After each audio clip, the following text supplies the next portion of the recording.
ଆଚ୍ଛା ମଉସା ଏଇ ଯୋଉ ତାପଙ୍ଗ ଗଡ଼ କୁହାଯାଉଛି ଖୋର୍ଦ୍ଧା ରାଜତ୍ୱ ସହିତ ରାଜବଂଶ ସହିତ ବା ଖୋର୍ଦ୍ଧା ଗଡ଼ ସହିତ ତାପଙ୍ଗ ଗଡ଼ କ'ଣ ସମ୍ପର୍କ ରହିଛି? ନମସ୍କାର।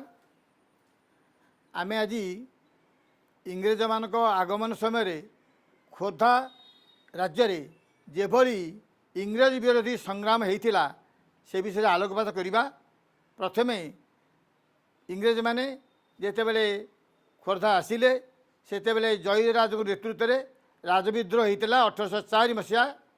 ତାପରେ 1817ରୁ 1825 ଦୀର୍ଘ 8 ବର୍ଷ ଧରି ବକ୍ସି ଜଗବନ୍ଧୁ ନେତୃତ୍ୱରେ ପାଇକ ବିଦ୍ରୋହ ହୋଇଥିଲା।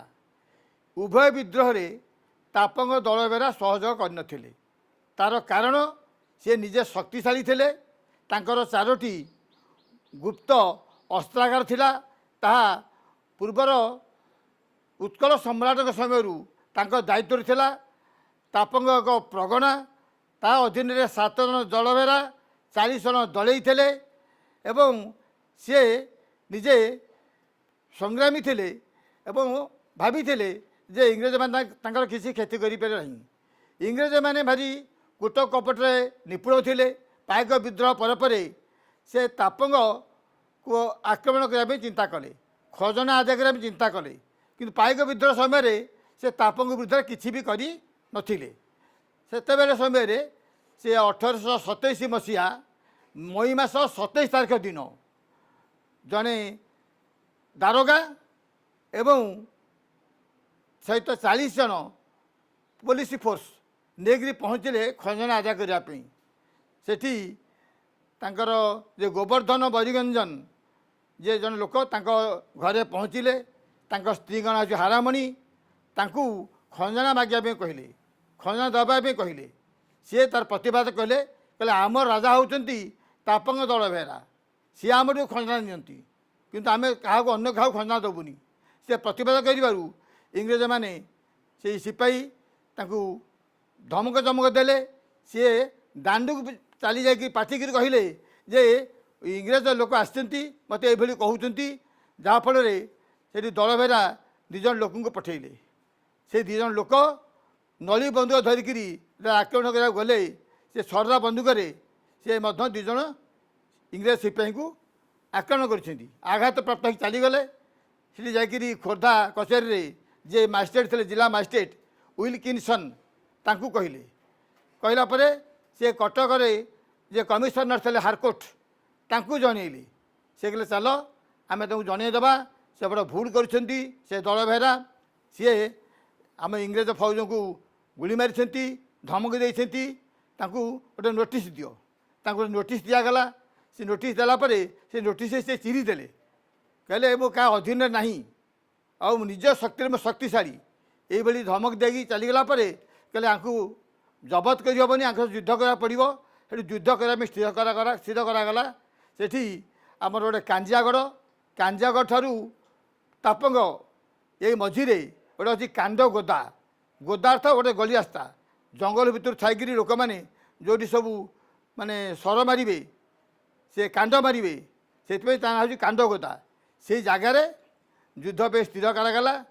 ଇଏ ଯୁଦ୍ଧ 1827 ମସିହା ମିଥୁନ ମାସ 3ୟ ଦିନ ଏ ଯୁଦ୍ଧ ଆରମ୍ଭ ହେଲା।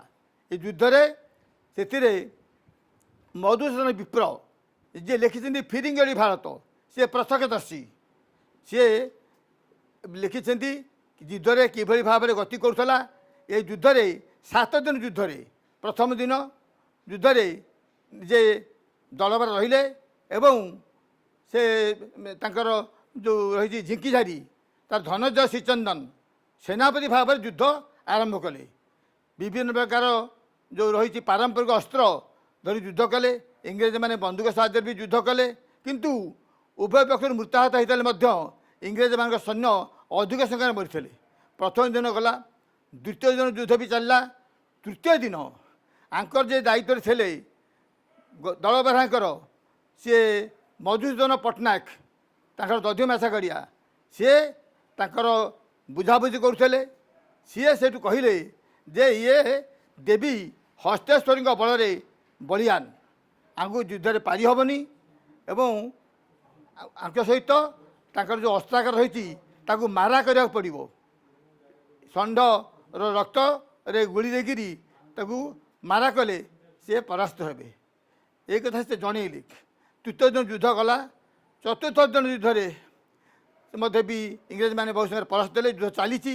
ପଞ୍ଚମ ଦିନ ଯୋଉଦିନ ପଡ଼ିବ ସେଦିନ ହେଉଛି ମଙ୍ଗଳବାର। ସେଦିନ ସେ ଖବର ପାଇଲେ ଯେ ଆଜି ଦଳବେରା ଯୁଦ୍ଧ କରିବେନି। ସେ ମଙ୍ଗଳବାର ଦିନ ହସ୍ତେଶ୍ୱର ନିକଟରେ ସେ ନିଜେ ଯୁଦ୍ଧ କରନ୍ତି, ନିଜେ ପୂଜା କରନ୍ତି, ସେ ପୁରା ରହନ୍ତି, ସେ ଯୁଦ୍ଧ କେବେ ଆସିବେନି। ସେ ନିଷ୍ଠା ସହକାରେ ମଙ୍ଗଳବାର ଦିନ ସେ ଦେବୀଙ୍କର ଉପାସନା କରନ୍ତି। କିନ୍ତୁ ସେଇଦିନ ଯୁଦ୍ଧ ଦେଖିଲେ ଯେ ଦଳବେରା ଯୁଦ୍ଧ କରୁଛନ୍ତି। এই ଯୁଦ୍ଧ ଶୁଣିକିରି ଇଂରେଜମାନେ କହିଲେ ତମେ ତ କହିଥିଲ, ମଧୁସୂଦନ ପଟ୍ଟନାୟକ ଜଣେଇଲେ ତମେ କହିଥିଲ ଯେ ଦଳବେରା ଯୁଦ୍ଧ କରିବେନି। ନା ଆଜ୍ଞା, କଦାପି ଦଳବେରା ଯୁଦ୍ଧ କରିନାହାନ୍ତି। ଦେବୀ ମାୟା ରୂପରେ ଦଳବେରା ରୂପରେ ଆସି ଯୁଦ୍ଧ କରୁଥିଲେ। ତେଣୁ ଏ ଘଟଣା ପରେ କ'ଣ କରାଯିବ, ସେଇଦିନ ସିଦ୍ଧ କଲେ ଯେ ତାଙ୍କର ଯେଉଁ 4ଟା ଅସ୍ତ୍ରାଗାର ରହିଛି ହାତିଆ ପାହାଡ଼, ଏବେ ହାତିଆ ପାହାଡ଼ ବହୁତ ଚର୍ଚ୍ଚାରେ ଅଛି। କାରଣ ସେଠି ଅଧା ପାହାଡ଼ର ଅଧା ପୁରା ଲୋକ ଖୋଳି ଦେଇଛନ୍ତି, ବଡ଼ ପୋଖରୀ ହୋଇଯାଇଛି। ଲୋକ ପର୍ଯ୍ୟଟକମାନେ ମଧ୍ୟ ସେଠି ଯାଉଛନ୍ତି। ସେଇ ହାତିଆ ପାହାଡ଼ ଐତିହ୍ୟ ପୀଠସ୍ଥଳୀ ଥିଲା। ସେଇ ହାତିଆ ପାହାଡ଼ ମାନେ ପାହାଡ଼ ପାଦଦେଶରେ 4ଟି ସ୍ଥାନରେ ଅସ୍ତ୍ରାଗାର ଥିଲା। ସେଇ ଅସ୍ତ୍ରାଗାରକୁ ଯଦି ତୁମେ ଧ୍ୱଂସ କରିଦେବ ତେବେ ହେଲେ ଆଉ ଦଳବେରା ଯୁଦ୍ଧ ପାରିବେନି। ସେ 4ଟା ଅସ୍ତ୍ରାଗାରକୁ ଇଂରେଜ ସୈନ୍ୟ ଯାଇକି ତାକୁ ଧ୍ୱଂସ କରିଦେଲେ। ଏବଂ ଦଳବେରା ଯେତେବେଳେ ଜାଣିଲେ ଯେ ଅସ୍ତ୍ରାଗାରରେ ଯୁଦ୍ଧ ମାନେ କରିବା ପାଇଁ ଆଉ ଅସ୍ତ୍ର ନାହିଁ ଏବଂ ତାକୁ ଧ୍ୱଂସ କରିଦେଇଛନ୍ତି, ସେତେବେଳେ ସେ ନିଜକୁ ନିଜେ ପରାଜୟ ଅନୁଭବ କଲେ। ତାପରେ ଯୁଦ୍ଧ ଏଇ 6 ଦିନ ଯୁଦ୍ଧ ଲାଗିଥିଲା। 7ମ ଦିନ ସେ ଚାଲି ଯାଇଥିଲେ। ସେ ଚାଲିକିରି ସେ ପଡ଼ିଲେ ବଡ଼ପାରି, ବଡ଼ପାରି ଗୋଟେ ଗାଁ ଅଛି, ବଡ଼ ଗାଁଟେ।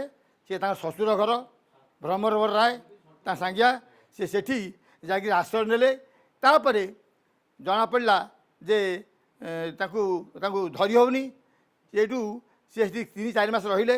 ଯେତେ ଥର ଘେରାଉ କରନ୍ତି ଆଉ ବଡ଼ପାରି ହେଉ କିମ୍ବା ସେ ଅଞ୍ଚଳ ହେଉ କିନ୍ତୁ ପାଆନ୍ତିନି। କିନ୍ତୁ ଗୋଟେ ସଲ୍ଟ ଏଜେଣ୍ଟ ରହୁଥିଲା ସ୍ୱରଣରେ। ସେ ସଲ୍ଟ ଏଜେଣ୍ଟ, ଇଂରେଜ ସଲ୍ଟ ଏଜେଣ୍ଟ, ତାକୁ ସିଏ ଲୋକମାନଙ୍କୁ ଅତ୍ୟାଚାର କରେ, ଧମକ ଦିଏ। ଇଏ ସେ ବନ୍ଧୁକ ଧରିକି ତାକୁ ମାରିଲେ। ତାପରେ ଯାଇକି ମଧୁସୂଦନ ପଟ୍ଟନାୟକ ଯେ ୟାଙ୍କୁ ସବୁ ପରାମର୍ଶ ଦେଇଥିଲେ ଦଳବେରାଙ୍କୁ, ସେ କହିଲେ ଯେ ଇଏ କାଣ୍ଡ ହେଉଛି ସେ ଦଳବେରାର, ସେ ସ୍ଥାନୀୟ ଲୋକ ଏବେ ସାହସ କରିବେନି। ତାପରେ ଦଳବେରାଙ୍କୁ ଧରିବା ପାଇଁ ଚେଷ୍ଟା ଚାଲିଲା, କିନ୍ତୁ ପାରିଲେନି। ସିଏ ସେଠି ବୁଲିବା ଅବସ୍ଥାରେ ଦେଖିଲେ ସ୍ୱର୍ଣ୍ଣର ଜଣେ କୈବର୍ତ୍ତ, ସିଏ ଆସୁଛି ବାଟରେ। ପଚାରିଲା ଗାଁ ତାପଙ୍ଗ ଏଠି କେତେ ବାଟ? ନା କାହିଁକି ତାପଙ୍ଗ ଚାହୁଁଛ? ନା ମୁଁ ତାପଙ୍ଗ ଦଳବେରାଙ୍କୁ ଦେଖା କରିବାକୁ ଚାହୁଁଛି। ଜଣେ ଦାନଶୀଳ ବ୍ୟକ୍ତି, ଆଉ ମୋର ନୌକା ଚିଲିକାରେ ବୁଡ଼ି ଯାଇଛି। ବର୍ତ୍ତମାନ ମୁଁ ନିଃସହାୟ। ତାଙ୍କ ପାଖକୁ ଗଲେ ସିଏ ମୋତେ କିଛି ସାହାଯ୍ୟ କରିବେ, ଏଇ ଆଶାରେ ମୁଁ ଯାଉଛି। ନା ତେବେ ଆସ ମୋ ସାଙ୍ଗରେ, ମୁଁ ବାଟ ଦେଖାଇଦେବି ତାପଙ୍କୁ। ମୁଁ ମଧ୍ୟ ସିଆଡ଼େ ଯାଉଛି। ଏ ଲୋକ ଦେଖିବା ପାଇଁ ଦଳବେରାକୁ ଦୀର୍ଘକାୟ ବ୍ୟକ୍ତି, ତାଙ୍କର ଦାଢ଼ି ନିଶ କେଶ ସବୁ ବଢ଼ିଯାଇଛି ଏବଂ ଜଣେ ମାନେ ଜଙ୍ଗଲୀ ଲୋକ ଭଳି ସେ ଦେଖାଯାଉଛନ୍ତି। ସେ ତାକୁ ଧରିକି ଆସିକି ଯେତେବେଳେ ପହଞ୍ଚିଲେ ଖୋର୍ଦ୍ଧା କଚେରୀରେ, ଖୋର୍ଦ୍ଧାର ଯେ ସାହେବ ଥିଲେ, ମାଜିଷ୍ଟ୍ରେଟ୍ ଥିଲେ ୱିଲକିନସନ୍, ସେ ତାଙ୍କୁ ଚିହ୍ନି ନାହାନ୍ତି। ପଚାରିଲେ କ'ଣ କାମ? ନା ଆପଣ ଘୋଷଣା କରିଥିଲେ ତାପଙ୍କ ଦଳବେରାକୁ ଧରେଇ ଦେଲେ ସୁନା ଥାଳି ପୁରସ୍କାର ଦେବେ। ସୁନା ଥାଳି ନୁହେଁ, ଆକ୍ଚୁଆଲି ସେ ହେଉଛି 1000 ଟଙ୍କା। 1000 ଟଙ୍କା ସେତେବେଳେ ବହୁତ ମୂଲ୍ୟବାନ ଥିଲା। 1000 ଟଙ୍କା ପୁରସ୍କାର ଦେବେ। ନା ସେ କାହିଁ ସେ ଦଳବେରା କେଉଁଠି ଅଛି? ନା ସେ ଦଳବେରା ମୁଁ, ଏ କୈବର୍ତ୍ତ ମଧ୍ୟ ଧରିକି ଆଣିଛି। ସେତେବେଳେ କୈବର୍ତ୍ତ ନିଜକୁ ଆଶ୍ଚର୍ଯ୍ୟଚକିତ ହେଉଛି ଯେ ମୁଁ ତ ତାକୁ ଧରେଇନି, ଇଏ ଏମିତି କ'ଣ କହିଲେ?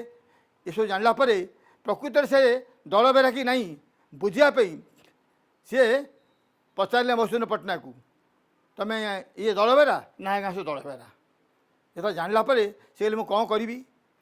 ଏକଥା କରିକିରି ଭାବିକିରି ସେ ସାଙ୍ଗେ ସାଙ୍ଗେ କଟକର ଆଙ୍କୁ ରଖିଲେ ନଜରବନ୍ଦୀରେ, ସେଇ କୋର୍ଟରେ ରଖିଲେ, ଜେଲ୍ ରଖିଲେ। ତାପରେ ସେ କଟକ ହାଇକୋର୍ଟକୁ ଜଣେଇଲେ, କି ଯେଉଁ କମିଶନର, ତାଙ୍କୁ ଜଣିଲା ପରେ ସିଏ ସେଠୁ କହିଲେ ଏତେ ଦାନୀ ଦଳବେରା କ'ଣ କରାଯିବ?